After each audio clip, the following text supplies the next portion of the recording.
Bismillahirrahmanirrahim. Assalamualaikum warahmatullahi wabarakatuh. Halo teman-teman, halo guys.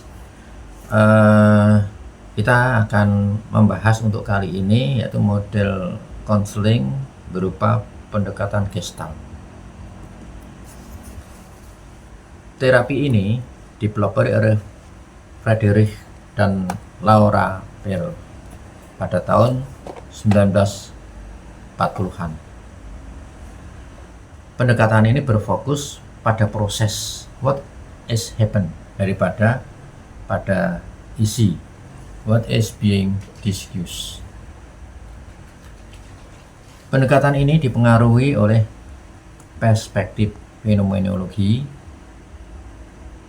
kemudian perspektif teori medan, dan perspektif eksistensial. Nah, kemudian Gestalt mengatakan bahwa keseluruhan itu lebih bermakna daripada bagian-bagian, guys. Namun, keseluruhan juga bukan merupakan penjumlahan dari bagian-bagian. Sekarang bagaimana pandangan Gestalt terhadap manusia? Menurut pendekatan ini, area yang paling harus diperhatikan dalam konseling adalah pemikiran dan perasaan yang individu alami pada saat sekarang. Iya. Individu akan dikatakan sehat apabila ia dapat mempertahankan kesadaran, kemudian dapat merasakan berbagai konflik pribadi serta frustasi dengan kesadaran dan konsentrasi yang tinggi. Ya, jadi dia merasakan itu tetap konsentrasi. Yang membedakan konflik dan masalah yang dapat diselesaikan dan tidak dapat diselesaikan. Dia harus bisa membedakan seperti itu. Dia bisa mengambil tanggung jawab yang dapat berfokus pada satu kebutuhan pada suatu waktu sambil menghubungkan dengan kebutuhan yang lain. The ground. Nah, bagaimana konsep dasar dari teori Gestalt ini? Nah, teori Gestalt ini menganut konsep dasar here and now, di sini dan saat ini, di sini dan sekarang. Artinya, pendekatan ini mengutamakan masa sekarang. Segala sesuatu tidak ada kecuali yang ada pada masa sekarang ini. No.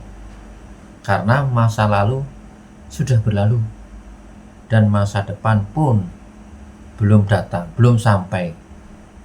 Maka hanya masa sekaranglah yang penting. Nah, kemudian individu itu akan mengalami kecemasan karena adanya jarak atau kenyataan masa sekarang dengan harapan masa yang akan datang. Dia tidak bisa mengklopkan itu, tidak bisa mengakomodir itu. Sehingga ketika individu mulai berpikir, merasa dan bertingkah laku di masa kini, namun dikuasai oleh harapan-harapan masa depan, maka timbullah kecemasan apabila itu tidak bisa mengklopkan. Kecemasan yang dialami akibat dari harapan ya, yang terjadi tadi, yang terlalu menyenangkan, bisa juga ya, berharap-harap menyenangkan, bisa menguasai suatu hal ya, terus dia bingung apa benar bisa menguasai itu bisa cemas. Nah, di dalam teori Gestalt terdapat beberapa bentuk-bentuk mekanisme pertahanan ego, modus of defense. Yang pertama adalah introjeksi. Introjeksi ini yaitu berupa memasukkan keyakinan, asumsi tentang diri individu seperti apa yang seharusnya dan bagaimana individu harus bertingkah laku. Proses introjeksi ini akan memiliki beberapa efek terhadap individu. Yang pertama, bisa jadi dia menjadi bersalah, merasa bersalah. Kemudian bisa jadi dia merasa harus selalu sempurna. Bisa jadi dia akan merasa rendah diri. Ini terhadap beberapa orang atau beberapa kejadian. Kemudian tidak mampu menerima pujian. Kadang-kadang kalau orang Indonesia kan, wah, kalau dipuji dia tidak mau. Terus mekanisme pertahanan ego yang kedua, proyeksi. Proyeksi ini individu tidak dapat membedakan dirinya dengan lingkungan, mengatribusikan dirinya kepada orang lain, maka dia mengatribusikan pada orang lain. Kemudian menghindari tanggung jawab terhadap perasaan. Dan individu sebenarnya dengan seperti itu dia membuat tidak berdaya terhadap perubahan. Ada beberapa efek negatif yang ditimbulkan dengan tadi ya, keadaan itu, yaitu individu membangun batas-batas untuk melakukan kontak dengan individu lain. Kemudian individu membangun kembali proses introyeksi yang telah terjadi di masa lalu untuk dihadirkan di masa sekarang. Misalkan kesuksesan masa lalu dihadirkan masa sekarang, ya belum tentu cocok. Kemudian perasaan terkucilkan. Kemudian berpikiran bahwa orang lain tidak lebih perfect daripada dia, maka dia merasa selalu tidak puas. Kemudian dia menyalahkan orang lain jika sesuatu yang diinginkan tidak terwujud. Mencari kambing hitam untuk segala sesuatu yang tidak sesuai dengan rencana yang sudah disiapkan. Jadi dia tidak mau dirinya salah. Individu merasa kesepian atau hampa di dalam keramaian. Nah, kemudian proses mekanisme pertahanan ego yang kedua adalah retroyeksi. Individu mengembalikan respon dan impuls kepada dirinya karena ia tidak dapat mengekspresikan kepada orang lain.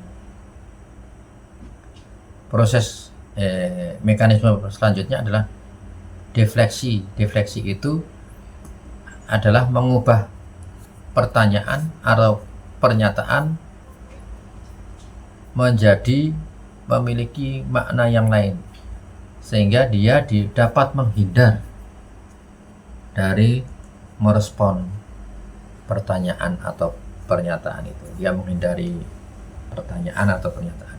Nah, tujuan konseling yang seperti itu adalah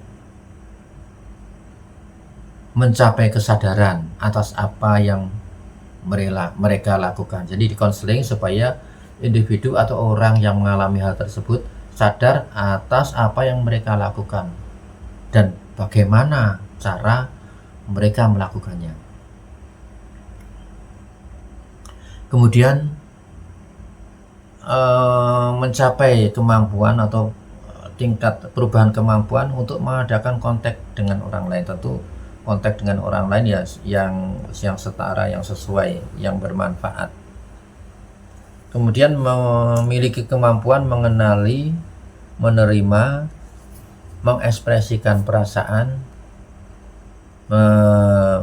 pikiran juga, mengekspresikan pikiran juga, keyakinan diri. Teknik-teknik konseling untuk Gestalt. Yang pertama adalah teknik kursi kosong, yaitu berupa intervensi yang kuat yang dapat dibantu untuk membantu konseli segala umur dengan yang memiliki konflik kepada orang ketiga. Ya. Dimana misalkan antara orang tua dengan anak, misalkan anak kan tidak berani ngomong dengan orang tua, terus ada kursi kosong seolah-olah kursi itu ada orang tua. Kemudian bagian yang bertanggung jawab versus bagian yang impulsif. Ini juga bisa dengan kursi kosong, yang ngomong dengan itu. Kemudian orang yang puritan versus orang yang ekspresif. Orang yang agresif versus orang yang pasif. Kemudian diri yang otonom versus diri yang tergantung pada orang lain.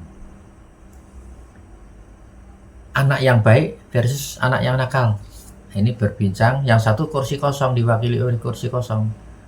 Kemudian orang yang bekerja keras versus orang yang malas. Nah, kemudian bagaimana membuat serial, ya, making the round. Nah, ini untuk konseling ini, maka individu atau konseling ini akan melibatkan individu untuk berbicara atau melakukan sesuatu pada orang lain dalam kelompok.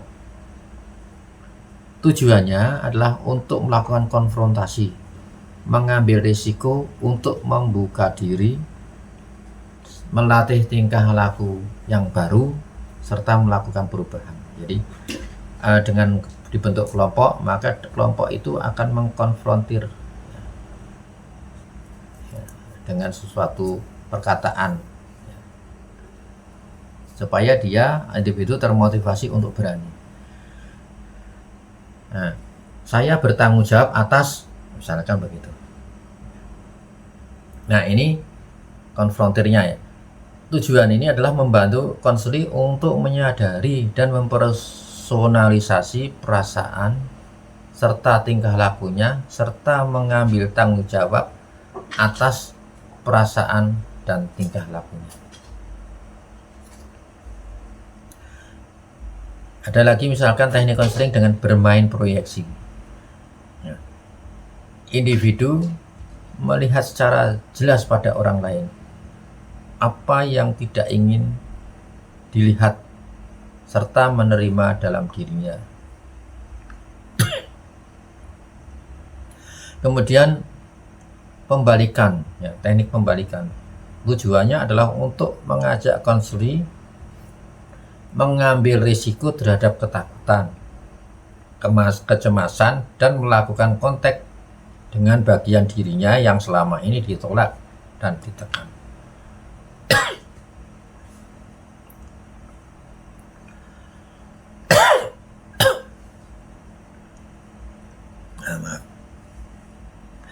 Ada lagi, yaitu latihan gladi bersih.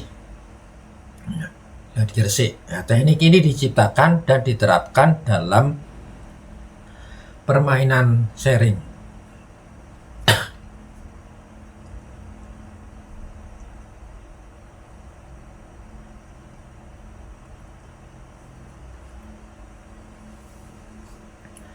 Nah, ini berupa latihan melebih-lebihkan. Ini membantu konseling untuk lebih sadar pada tanda-tanda bahasa tubuh. Kemudian ada teknik yang untuk membuat konseli tetap pada perasaannya. Konselor, di sini konselor meminta konseli untuk tetap pada perasaan ketakutan misalnya, dan merasakan pada proses konseling. Hal ini memungkinkan konseli untuk membuka diri, mengalami kesakitan, dan membuka jalan untuk melangkah ke arah yang lebih positif. Oke, baik, demikian guys yang bisa saya kemukakan hari ini. Sebelum saya akhiri, saya ingin berdoa untuk kita semua. Semoga kita diberi kesehatan, kita semua diberi kesehatan untuk masa kini dan masa-masa depan yang panjang. Amin. Billahi taufiq wal hidayah. Wassalamualaikum warahmatullahi wabarakatuh.